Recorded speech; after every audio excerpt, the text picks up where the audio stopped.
San Antonio de Padua. Lisboa hacia 1195, Arcella, junto a Padua, 1231, santo franciscano de origen portugués, sacerdote y doctor de la Iglesia. Su nombre de nacimiento era Fernando Martins.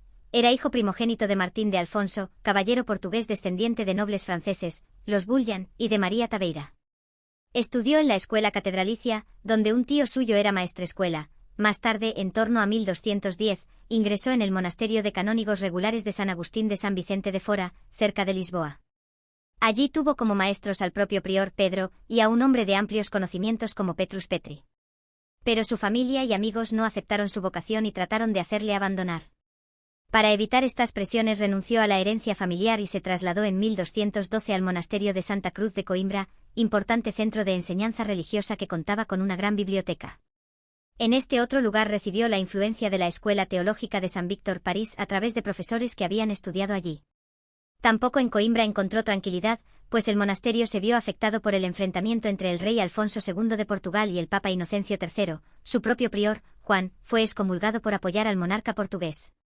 Hacia 1219, fecha en que probablemente era ya sacerdote, conoció a la pequeña comunidad franciscana de Coimbra, establecida poco antes en el eremitorio de Olivais, y se sintió atraído por su modo de vida fraterno, evangélico y en pobreza. Cuando poco después llegaron a su monasterio restos de los primeros mártires franciscanos, muertos en Marrakech, decidió ingresar en la nueva orden, que a causa de su reciente creación aún estaba poco extendida y carecía del prestigio que alcanzaría más adelante. Fray Juan Parenti, provincial de España, presidió la sencilla ceremonia de toma de hábito franciscano verano de 1220, en la que cambió el nombre de Fernando por el de Antonio. El eremitorio de Olivais estaba dedicado a San Antonio Abad, símbolo de su cambio de vida. Tras un breve noviciado, e impulsado por el ejemplo de los mártires franciscanos, parece que en otoño de ese mismo año embarcó hacia Marruecos junto con otro hermano de orden, Fray Felipe de Castilla, para alcanzar el martirio.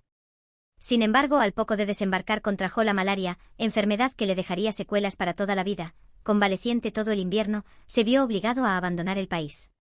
Su intención era ahora llegar a las costas españolas y desde ellas volver por tierra a Portugal, pero una tempestad llevó el barco en que viajaba hasta Sicilia. Permaneció algún tiempo en Milasoul, costa noreste de la isla, donde había una comunidad franciscana, para completar su recuperación. En junio de 1221 asistió al capítulo de su orden en Asís, capítulo de las Esteras, que convocó a 3000 franciscanos. Allí conoció a San Francisco de Asís y decidió no regresar a Coimbra para ponerse al servicio de Fray Gracián, provincial de la Romaña, circunscripción franciscana que abarcaba todo el norte de Italia. Fray Gracián lo envió durante un año al eremitorio de Montepaolo, cerca de Forlì, para que se fortaleciese antes de encomendarle alguna misión de apostolado. A mediados de 1222, ya con buena salud, San Antonio de Padua predicó en la catedral de Forlì, sin haber preparado previamente sus palabras, pero con gran profundidad, con ocasión de unas ordenaciones de franciscanos y dominicos. Su provincial le nombró predicador y le encargó ejercer su ministerio por todo el norte de Italia, donde se extendía por muchos lugares el catarismo. Recorrió así, enseñando, numerosos lugares. Su labor catequética en Rímini en 1223, por ejemplo, fue difícil, pero sus exhortaciones y discusiones públicas acabaron teniendo éxito, logrando convertir entre otros a Bononillo, obispo cátaro. A finales de este año o principios de 1224 estuvo también en Bolonia, enseñando teología a otros frailes franciscanos en el convento de Santa María de la Pugliola. Fue el primer maestro de la orden, recibiendo para ello el permiso de San Francisco, que le escribió una carta llamándole mi obispo. Hacia 1224 o 1225, sus superiores lo trasladaron al sur de Francia, donde los albigenses tenían más fuerza que en Italia. Su método para combatir la herejía consistió en llevar una vida ejemplar, en charlas con los no creyentes y en catequesis para fortalecer la fe de los cristianos. Prosiguió su enseñanza teológica en Montpellier, donde se formaban los franciscanos y dominicos que iban a predicar en la región, y Tolosa, ciudad con fuerte presencia albigense, además de ser guardián del convento de Le Puy-en-Velay, al oeste de Valencia y Lyon, y, desde el capítulo de Arles de 1225, custodio de Limoges. Como tal estableció la residencia de los franciscanos de la ciudad, en una antigua ermita benedictina y fundó un convento cerca de Brieve. A finales de 1225 participó en el Sínodo de Bourges, que examinó la situación de la región. San Antonio de Padua señaló a los prelados la necesidad de vivir sencillamente para dar ejemplo. El obispo de Bourges, Simón de Sali, respondió a sus palabras y aplicó en lo sucesivo la reforma de costumbres, ayudándose de franciscanos y dominicos para la evangelización de su diócesis.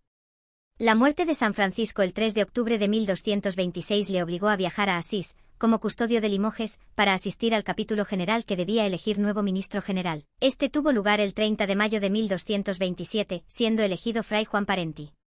Buen conocedor de la valía de Antonio, le nombró provincial de Romaña. Muy querido por sus frailes, San Antonio de Padua recorrió los lugares de su provincia donde había conventos franciscanos. Uno de ellos fue Vercelli, donde predicó en la catedral con gran impacto y conoció al teólogo y canónigo regular Tomás Galo. También por entonces debió estar durante estancias largas en Padua, donde fundó una escuela de franciscanos y comenzó a escribir una serie de sermones. Fruto de su labor fue el aumento de las misiones de predicación y la fundación de numerosos conventos. En el capítulo general de 1230, reunido con ocasión del traslado de los restos de San Francisco a su basílica de Asís, pidió a Parenti que le retirase el cargo, a causa de su mala salud. El general aceptó su renuncia a cambio de formar parte de una comisión que debía presentar al Papa Gregorio IX varias cuestiones sobre la regla franciscana que el pontífice debía estudiar y aprobar. Ante él y la curia romana predicó por entonces Antonio, siendo escuchado con entusiasmo. El Papa lo llamó Arca del Testamento. Es posible que colaborase en la redacción de la Bula Quo Elongati, respuesta a los problemas planteados por la orden al pontífice. Después marchó al que sería su último destino, Padua, en la que se entregó con tal ardor que en lo sucesivo a su nombre quedaría asociado el de la ciudad, Antonio de Padua. Se instaló primero en la capilla de la Arcella, junto al convento de Clarisas, pero solía predicar en el convento franciscano de Santa María, extramuros de la ciudad. San Antonio de Padua escribió por petición del cardenal Rinaldo Conti y el futuro Alejandro IV, una serie de sermones según las fiestas del año litúrgico y predicó hasta el agotamiento la cuaresma de 1231. A sus sermones diarios asistió gran parte de la ciudad y consiguió del Consejo Mayor de la ciudad la liberación de los deudores presos por no tener medios con que pagar sus deudas, origen del Estatuto de San Antonio. Poco después el podestá Esteban Badoue le rogó que solicitase al poderoso Ezzelino IV da Romano la liberación de varios nobles paduanos que tenía prisioneros. De este modo, viajó a Verona y se entrevistó con Ezzelino, aparentemente sin éxito. Si bien unos meses después de la muerte de Antonio acabaría por ceder. En mayo, habiendo empeorado su salud por el viaje, se retiró al cercano lugar de Camposampiero para descansar y terminar de escribir los sermones. Pero la gente tuvo conocimiento del lugar en que estaba y acudió en masa a oírle y pedirle consejo. El viernes 13 de junio sufrió un colapso y ante el próximo fin, pidió que le trasladasen a Padua. Así se hizo, aunque para evitar las multitudes se detuvieron en la Arcella, donde murió Antonio esa misma tarde tras recibir la extremaunción y recitar los salmos penitenciales.